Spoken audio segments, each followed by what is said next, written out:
తిరుమల తొలి గడప దేవుని గడప అసలు ఆ పేరు ఎందుకు వచ్చింది, ఎలా వచ్చింది? అసలు ఈ ఆలయాన్ని నిర్మించింది ఎవరు? కడప కోనేటి రాయలుగా ఎందుకు ఆయన పిలుస్తారు? ఈ ఆలయ చరిత్ర ఏంటి? తిరుమలలో జరిగే బ్రహ్మోత్సవాలకు తగ్గ రీతిలో కూడా ఇక్కడ బ్రహ్మోత్సవాలు ఎందుకు నిర్వహిస్తారు? అసలు ఈ లక్ష్మీ వెంకటేశ్వర స్వామి ఆలయ చరిత్ర ఏంటి? పూర్తి స్థాయిలో తెలుసుకునే ప్రయత్నం చేద్దాం. మీ ఆర్టీవీ మీకు పూర్తిగా అందిస్తుంది. తిరుమల తొలి గడప దేవుని గడప. ఈ దేవుని గడపకు గొప్ప చరిత్ర ఉంది. ఈయన్ను కడప కోనేటి రాయలుగా కూడా పిలుస్తారు. రేపటి నుంచి బ్రహ్మోత్సవాలు ప్రారంభం కానున్న నేపథ్యం, ఈ నేపథ్యంలో కడప నగరం అంతా కూడా గోవింద నామస్మరణలతో మారుమోగేటువంటి పరిస్థితి, అందుకు తగ్గ ఏర్పాట్లను కూడా టీడీపీ చేస్తుంది. ఈ నేపథ్యంలో అసలు ఆలయ చరిత్ర ఏంటి అన్నటువంటి విషయం అడిగి తెలుసుకునేందుకు మనతో పాటు ఆలయ అర్చకులు ఉన్నారు. ఆయన అడిగి తెలుసుకునే ప్రయత్నం చేద్దాం. స్వామి చెప్పండి, ముందుగా మీకు నమస్కారం. ఈ ఆలయ చరిత్ర ఏంటి? ఇది కృపాచార్యుల కాలం నాటి ఇది అన్నటువంటి కొంత చరిత్ర ఉన్నట్టు తెలుస్తుంది, ఏంటి సార్? ఓం నమో వెంకటేశాయ. తిరుమలకు తొలి గడప దేవుని గడప శ్రీ లక్ష్మీ వెంకటేశ్వర స్వామి వారి దేవస్థానం విశిష్టత ఏమనగా, మనకు ఎక్కడా లేని విధంగా శ్రీ లక్ష్మీ వెంకటేశ్వర వారి గర్భాలయం నందు ఆంజనేయ స్వామి వారు కొలువై ఉన్నారు. మొదట ఇది హనుమక్షేత్రం. తిరుమల వరాక్షేత్రం అయితే తిరుమలకు ఈ ఊరు పశ్చిమ ద్వారం. తిరుమలకు వెళ్ళే భక్తులు ముందు కాలంలో ఇక్కడికి వచ్చి ఈ ఆంజనేయ స్వామి వారిని దర్శనం చేసుకొని తిరుమలకు వెళ్ళేవాళ్ళు. అదేవిధంగా కృపాచార్యుడైన ఋషి తిరుమలకు వెళ్ళాలనే సంకల్పంతో ఇక్కడికి వచ్చి ఆంజనేయ స్వామి వారిని దర్శనం చేసుకొని తిరుమలకు వెళ్ళలేకపోతారు.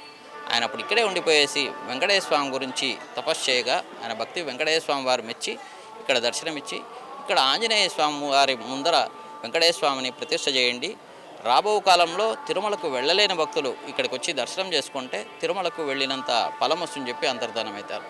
ఆ భక్తునికి కృపతో దర్శనం ఇచ్చినాడు కాబట్టి ఈ ఊరికి కృపావతి అని పేరు. అది కాలక్రమేణా కడప తిరుమలకు తొలి గడపగా ప్రసిద్ధి చెందింది. మనకు అన్నమాచార్యుల వారు కూడా ఈ స్వామి పైన కడపరాయుడని 54 కీర్తనలు రచించినారు.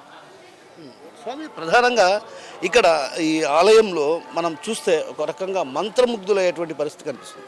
అంటే అంత ఇది ఉంది. ఇప్పుడు ప్రస్తుతం టెంపుల్ కూడా రెనోవేషన్ జరుగుతుంది కదా. మనకి ఇప్పుడు మన తిరుపతి దేవస్థానం వారి ఆధ్వర్యంలో ఈ 2006 నుంచి ఈ ముందు ఎండోమెంట్లో ఉండేది. ఈ 2006 నుంచి తిరుపతి దేవస్థానం వారి ఆధీనంలోకి వచ్చింది. అప్పటి నుంచి అంగరంగ వైభవంగా నిర్వహించడం జరుగుతుంది. అందులో భాగంగా ఈ తిరుమలకు గడపైన ఈ ఆలయాన్ని ప్రత్యేకంగా శ్రద్ధ వహించి దీన్ని డెవలప్ చేయాలనే సంకల్పంతో ఈవో గారు, చైర్మన్ గారు, జేఈఓ గారు అందరూ ఈ స్వామివారిని మొత్తం రినోవేషన్ చేస్తున్నారు. పైన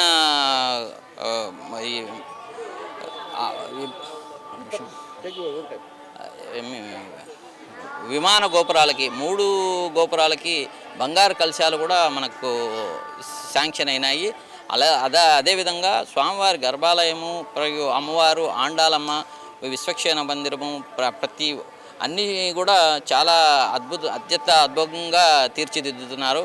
మనకి ఈ బాలాలయం అయిపోయి పునఃప్రతిష్ఠ జరిగినాక మనం ఇంకా పాత దేవాలయంకి వచ్చినంత అనుభూతి కలుగుతుందనేది. సో మొత్తం మీద రేపటి నుంచి అంకురార్పణతో బ్రహ్మోత్సవాలు ప్రారంభం కానున్న ఈ నేపథ్యంలో ఏ రోజు ఏ కార్యక్రమాలు జరగబోతాయి, అదేవిధంగా ఎలాంటి ఏర్పాటు చేయబోతుంది టీటీడీ? తిరుమలకు శ్రీ లక్ష్మీ వెంకటేశ్వర స్వామి వారి వార్షిక బ్రహ్మోత్సవంలో 18/1/2026 నుంచి 28/1/2026 వరకు తిరుపతి దేవస్థానం వారి ఆధ్వర్యంలో అత్యంత వైభవంగా జరుగుతున్నది. అందులో భాగంగా 18వ తేదీ ఉదయం స్వామివారికి దీక్షా తిరుమంజనం, సాయంకాలం అంకురార్పణ, సేనాధిపతి ఉత్సవం జరుగుతుంది. 19వ తేదీ ఉదయం ధ్వజారోహణతో ఈ బ్రహ్మోత్సవాలు మొదలవుతాయి. ప్రతిరోజు ఉదయం సాయంకాలము స్వామివారి వాహన సేవలు ఉంటాయి. 23వ తేదీ స్వామివారి గరుడోత్సవము, 24వ తేదీ శ్రీదేవి భూదేవి సమేతంగా శ్రీ లక్ష్మీ వెంకటేశ్వర స్వామి వారి తిరుకల్యాణ మహోత్సవము, 25 రథసప్తమి సందర్భంగా స్వామివారి రథోత్సవము అత్యంత వైభవంగా నిర్వహించడం జరుగుతుంది. మనకి ఎక్కడా కూడా రథసప్తమిలో రథం పైన దర్శనం భక్తులు వెళ్ళి చేసుకునే వీలుండదు. కానీ ఇక్కడ దేవుని గడపలో ప్రత్యేకంగా స్టేజ్ ఏర్పాటు చేసి స్వామివారిని ప్రతి ఒక్క వచ్చిన భక్తుడు కూడా స్వామివారి రథం ఎక్కి రథం పైన స్వామివారిని దర్శించుకొని స్వామివారి తీర్థప్రసాదాలు స్వీకరించే విధంగా తిరుపతి దేవస్థానం వారు ఏర్పాట్లు చేసినారు. 27వ తేదీ ధ్వజ అవరోహణంతో ఈ బ్రహ్మోత్సవాలు ముగుస్తాయి. 28వ తేదీ సాయంకాలం స్వామివారికి పుష్పయాగం నిర్వహిస్తారు. కావున భక్తాదులందరూ స్వామివారి సేవలో పాల్గొని స్వామివారి కృపాకటాక్షాలకు పాత్రలు అవ్వాలో కోరుచున్నాము. సో మొత్తం మీద కడప కోనేటి రాయలుగా ఎందుకు ప్రసిద్ధి చెందారు, అదేవిధంగా వేల సంకీర్తనలు అందించినటువంటి అన్నమయ్య ఉన్నటువంటి ప్రాంతం ఈ ప్రాంతంలో కడపను కోనేటి రాయలుగా ఎన్నో వేల సంకీర్తనలు అందించినటువంటి వ్యక్తి. ఒక రకంగా తీసుకుంటే ఈ ఆలయానికి గొప్ప చరిత్ర ఉంది. ఈ ఆలయంలో ఏదైతే గర్భాలయంలో ఆంజనేయ స్వామి కొలువై ఉంటారు, ఆయన వెనక వైపు కొలువై ఉంటే ముందు వైపు వెంకటేశ్వర స్వామి ఉంటారు. అందుకే ఈ ఆలయాన్ని లక్ష్మీ వెంకటేశ్వర స్వామి ఆలయం అంటారు. అదేవిధంగా ఏదైతే కృపాచార్యుల వారు అంటే తిరుమలకు వెళ్ళే మార్గ మధ్యంలో ఇక్కడికి వచ్చిన తర్వాత ఆయన దర్శనం చేసుకోలేక లక్ష్మీ ఆంజనేయ స్వామిని వేడుకుంటే ఆయన వెంకటేశ్వర స్వామి రూపాన్ని చూపించి ఇట్లా ఈ విధంగా జరిగిందంటూ కూడా చరిత్ర చెప్తున్న పరిస్థితి. ఈ నేపథ్యంలో బ్రహ్మోత్సవాలకు కూడా అత్యంత అంగరంగ వైభవంగా నిర్వహించేందుకు కూడా టీటీడీ అధికారులు ఇప్పటికే ఏర్పాటు చేయడం జరిగింది. ఇప్పటికే అధికారులతో కూడా సమీక్షలు సమావేశాలు నిర్వహిస్తున్నారు. మరోవైపు ఏదైతే రథసప్తమి రోజున వేల సంఖ్యలో భక్తులు తరలివచ్చే నేపథ్యం కాబట్టి అందుకు తగ్గ ఏర్పాట్లను కూడా చేసినటువంటి పరిస్థితి. మరోవైపు కడప నగరం అంతా కూడా ఒక రకంగా గోవింద నామస్మరణలతో మారుమోగే పరిస్థితి కూడా ఉంది. ఎందుకంటే టీటీడీ అడుగులు వేసిన పరిస్థితి కనిపిస్తుంది. కెమెరా పర్సన్ రాముతో కిషోర్, ఆర్టీవీ, దేవుని గడప నుంచి. కడప కోనేటి రాయలి బ్రహ్మోత్సవాలు అంగరంగ వైభవంగా టీటీడీ ఆధ్వర్యంలో నిర్వహించబోతున్నారు. ఈ నేపథ్యంలో మనతో పాటు మాట్లాడడానికి జైవు గారు ఆయన అడిగి తెలుసుకునే ప్రయత్నం. సార్ చెప్పండి, ఏ కార్యక్రమాలు నిర్వహించబోతున్నారు, ఏంటి అసలు? ఓం నమో వెంకటేశయ్య. రేపు అంకురార్పణతో దేవుని కడప వార్షిక బ్రహ్మోత్సవాలు ప్రారంభమవుతూ ఉన్నాయి. జనాలు విపరీతంగా వచ్చే అవకాశం ఉన్న వాటి అన్నిటిని దృష్టిలో పెట్టుకొని, రద్దీని దృష్టిలో పెట్టుకొని టీటీడీ విస్తృతమైన ఏర్పాటు చేస్తూ ఉంది. ప్రతిరోజు ఎల్లుండి నుంచి మార్నింగ్ ఈవినింగ్ వాహన సేవలు ఉంటాయి. ఈ వాహన సేవలు అంటే తిరుమల తరహాలోనే ఈ వాహన సేవలలో అత్యంత ముఖ్యమైనది గరుడ వాహనము 23వ తేదీన ఉంటుంది. దానికి సంబంధించి ఎంతమంది భక్తులు వచ్చినా ఇబ్బంది లేకుండా అరేంజ్మెంట్స్. దాంతోపాటు 25వ తేదీన రథోత్సవానికి ఇక్కడ విశేషంగా కడప జిల్లా నుంచి జనాలు వస్తారు. సో లాస్ట్ ఇయర్ చాలా మంచిగా జరిగింది. అప్పటికంటే ఇంకా మంచిగా అరేంజ్మెంట్ చేసే దాంట్లో భాగంగా ఈరోజు ఆల్ డిపార్ట్మెంట్స్తో కోఆర్డినేషన్ మీటింగ్ పెట్టుకున్నాము. So police department, municipal administration డిపార్ట్మెంట్తోనూ, మా యొక్క టీటీడీలో ఉన్న అన్ని విభాగాలతోనూ. సో రథోత్సవంలో అందరికీ దర్శనం కలిగే విధంగా చర్యలు తీసుకుంటున్నాము. వచ్చిన భక్తులందరికీ కూడా త్రాగునీరు వసతి, తర్వాత ప్రసాదం ఇవ్వడము, వీటన్నిటి మీద కూడా వాళ్ళకు వాష్రూమ్స్ ఫెసిలిటీ కూడా అరేంజ్ చేస్తూ ఉన్నాము. సో ఈజీగా దర్శనం జరిగేదానికోసం భక్తులకు అన్ని రకాలమైన ఏర్పాట్లు టీటీడీ చేపట్టింది. సార్ ప్రధానంగా నగర వ్యాప్తంగా కూడా కొంత ఏదైతే నామస్మరణ గోవింద నామస్మరణ వినపడేలా, అదేవిధంగా విద్యుత్ దీపాలంకరణతో ఏర్పాటు చేయాలని కొంత డిమాండ్ ఉంది భక్తుల నుంచి. ఆ దిశగా ఏమైనా అడుగులు వేయబోతున్నారు? తప్పకుండా. లాస్ట్ ఇయరే మనము టౌన్లో కూడా ఇల్యూమినేషన్ స్టార్ట్ చేశాము, ఎక్కువగా చేశాము. ఈసారి ఇన్స్ట్రక్షన్లు ఇవ్వడం జరిగింది, మేము ఎన్షూర్ చేసుకుంటాం. గతంలో కంటే కూడా ఈసారి డెకరేషన్ కూడా ఎక్కువ చేస్తాము. తర్వాత ఈ యొక్క నగర సంకీర్తన ఇది కూడా పబ్లిక్ అడ్రస్ సిస్టమ్ కూడా మనము ఇలా పాత కడపను మొదలుకొని కృష్ణా థియేటర్ వరకు గతంలోనే పెట్టడం జరిగింది. ఈసారి పాజిబిలిటీ ఉంటే దాన్ని కూడా ఎక్స్టెండ్ చేస్తాం. మొత్తం మీద ఏదైతే నగర వ్యాప్తంగా కూడా విద్యుత్ దీపాలంకరణలతో పాటు స్వామివారిని ఫ్లెక్సీలను కూడా ఏర్పాటు చేయడం జరుగుతుంది. అయితే ఏదైతే నగరంలో వెంకన్న స్వామి అంటే కడప కోనేటి రాయలకు సంబంధించినటువంటి సంకీర్తనలు వినిపించేలా కడప నగర వ్యాప్తంగా డిమాండ్ చేస్తున్నటువంటి పరిస్థితి కాబట్టి ఖచ్చితంగా ఆ దిశగా అడుగులు వేయబోతున్నాం. బ్రహ్మోత్సవాలు మాత్రం అత్యంత అంగరంగ వైభవంగా నిర్వహించేందుకు కూడా ఏర్పాట్లు చేస్తున్నాం అన్నటువంటి విషయాన్ని మనతో పాటు ఉన్నటువంటి జేఈఓ వీరబ్రహ్మం గారు చెప్తున్నారు. కెమెరా పర్సన్ రాముతో కిషోర్, ఆర్టీవీ, దేవుని గడప నుంచి.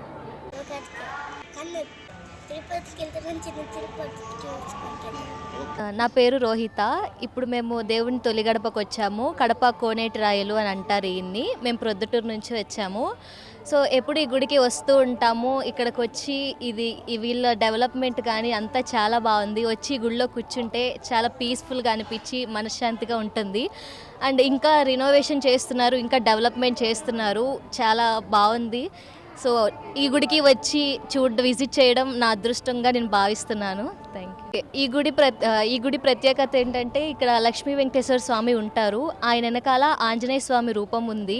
సో స్వామివారిని దర్శించుకున్న తర్వాత చాలా చాలా బాగుంది, మనశ్శాంతిగా ఉంది, ఇంకా అదృష్టంగా అనిపిస్తుంది నాకు ఇక్కడికి రావటం వల్ల. సో సుబ్బరాయుడు అండి, నేను ఆడిటరు. మాది ప్రొద్దుటూరు పక్కనే పాలంపల్లిలో కూడా మా అమ్మ నాన్న వాళ్ళు అందరూ ఉన్నారు ఇక్కడే. మేము ఇక్కడే తిరుగుతూ చేసి చిన్నప్పటి నుంచి ఇక్కడే తిరిగేవాడిని. కానీ దేవుని తొలి గడప దేవుని కడప చాలా అద్భుతంగా ఉంటుంది. పక్కనే చెరువు, ఈ కోనేటి రాయుడు అని పిలువబడే ఈయన చాలా అద్భుతంగా వరాలు కానీ అన్నీ అందరికీ చాలా మంచిగా చూస్తాడనే ప్రతీతి. ఇక్కడికి మత సామరస్యంతో కలిగినటువంటి ఇతర మతస్థులు కూడా చాలామంది రావడం జరుగుతూ ఉంటుంది. మేము చూస్తూ ఉంటాము అందరము. తర్వాత ఈ రథోత్సవం అనేది చాలా అద్భుతంగా జరుగుతుంది. రథోత్సవ టైంలో అసలు చుట్టుపక్కల గ్రామాల వాళ్ళు జనాలు చాలామంది వస్తారు. చాలా అద్భుతంగా ఉంటుంది. రెండోది ఇంకోటి ఏదంటే కృపాచార్యుల వారు ఆయన ఆ ప్రయాణంలో ఆయన తీర్థయాత్ర తిరుమలకు వెళ్ళే క్రమంలో ఆయన దర్శించుకునే టైంలో ఇక్కడికి వచ్చి ఆగాడని అంటారు. ఆయన ఇంత దూరం నడిచి వెళ్ళలేని వాళ్లకు ఎలా అనేది తొలి గడపలో ఆ వెనక ఉన్న ఆంజనేయ స్వామి ముందే ఈ లక్ష్మీ వెంకటేశ్వర స్వామిని ప్రతిష్ఠ చేశారని ప్రతీతి. చాలా అద్భుతంగా ఉంటుందండి. అందుకే ప్రతిసారి వచ్చినప్పుడల్లా ఇక్కడ కొద్దిసేపు కూర్చొని ప్రశాంతంగా ఉండిపోతూ ఉంటాము. చాలా అద్భుతమైన దేవదేవుడు శ్రీ వెంకటేశ్వరుడు, కలియుగ వైకుంఠ దైవం. నమో వెంకటేశాయ. జరగబోవు బ్రహ్మోత్సవాలకు సంబంధించి ఏర్పాట్ల పరిశీలనకై ఈరోజు టీడీ నుంచి జేఓ వీరబ్రహ్మం సార్ రావడం జరిగింది. చాలా సంతోషకరమైన విషయము. ఆల్ డిపార్ట్మెంట్స్ అందరినీ పిలిపించి ఎవరెవరికి ఏమేమి రిక్వైర్మెంట్ ఉంది, ఎట్లా కోఆర్డినేట్ చేసుకోవాలని చెప్పడం జరిగింది. అందులో మా పోలీస్ పాయింట్ ఆఫ్ వ్యూలో మా ఎస్పీ గారి యొక్క ఉత్తర్వుల మేరకు, ఎస్పీ నచికేతన ఐపీఎస్ గారి ఉత్తర్వుల మేరకు మా డిఎస్పీ గారి ఆధ్వర్యంలో పటిష్టమైన బందోబస్తుకి ప్లాన్ చేసుకుంటున్నాము. సర్టన్ పార్కింగ్స్ కానీ, భక్తులు వచ్చే దర్శనానికి వచ్చే క్యూ లైన్స్ మెయింటెనెన్స్ కానీ, పైన రథం పైనకి వెళ్ళి దర్శనం చేసుకోవడానికి కానీ తగినన్ని ఏర్పాట్లన్నీ చేసుకుంటున్నాం. ఈ భక్తాదులు కూడా కడప నుంచి వచ్చే వారు పార్కింగ్ ప్లేసులని, అట్లే బైపాస్ రోడ్లో నుంచి వచ్చే వెహికల్స్ పార్కింగ్ ప్లేసులని తగు సూచికలను పాటించి దానిలో పార్కింగ్ ప్లేసుల్లో పెట్టి రోడ్డు కట్టం లేకుండా సహకరించాలి. అలాగే ఎవరైతే దర్శనానికి వస్తున్నారో వాళ్ళు అందరూ సాధ్యమైనంత వరకు అందరికి దర్శనం కలిగించే ఏర్పాట్లు చేయడం జరుగుతుంది. ఎస్పెషల్లీ రథసప్తం అనేది ఈ బ్రహ్మోత్సవాల్లో మెయిన్ ఇంపార్టెంట్ రోలు. ఆ రథసప్తమి రోజు తగినన్ని ఏర్పాట్లు చేసి భక్తాదులకు ఎటువంటి ఇబ్బంది రాకుండా చూసుకుంటున్నాం. రథసప్తమి రోజు లక్షల సంఖ్యలో భక్తులు వస్తారనేది దీని మీద మీరు ఎలాంటి దృష్టి పెట్టాలి? దాదాపు లాస్ట్ టైం కూడా, అంటే అంతకుముందు సంవత్సరాలతో పోల్చుకుంటే లాస్ట్ టైము రథానికి ఒక ఫ్రేమ్ ఏర్పాటు చేసి భక్తాదులు ఎక్కి దిగడానికి ఏర్పాటు చేయడం వల్ల దాదాపు 80% భక్తులు అందరికీ దర్శనం కలిగించడం జరిగింది. దాంట్లో లాస్ట్ టైం ఎటువంటి ఇష్యూస్ లేకుండా జరిగినాం. ఈ లాస్ట్ టైం కంటే ఈసారి మెరుగైన సేవలు అందించి ఎటువంటి ఇబ్బంది లేకుండా లాస్ట్ టైం జరిగిన చిన్న చిన్న మిస్టేక్స్ ఏమైనా ఉన్నాయో అవన్నీ రెక్టిఫికేషన్ చేసుకొని ఇటువంటి ఇంకా మంచి ఏర్పాట్లు చేయడం జరుగుతుంది. Local to global news at your fingertips. మీ చేతిలో ఒక ఆయుధం. Download Raw TV app. Media legend Ravi Prakash is back.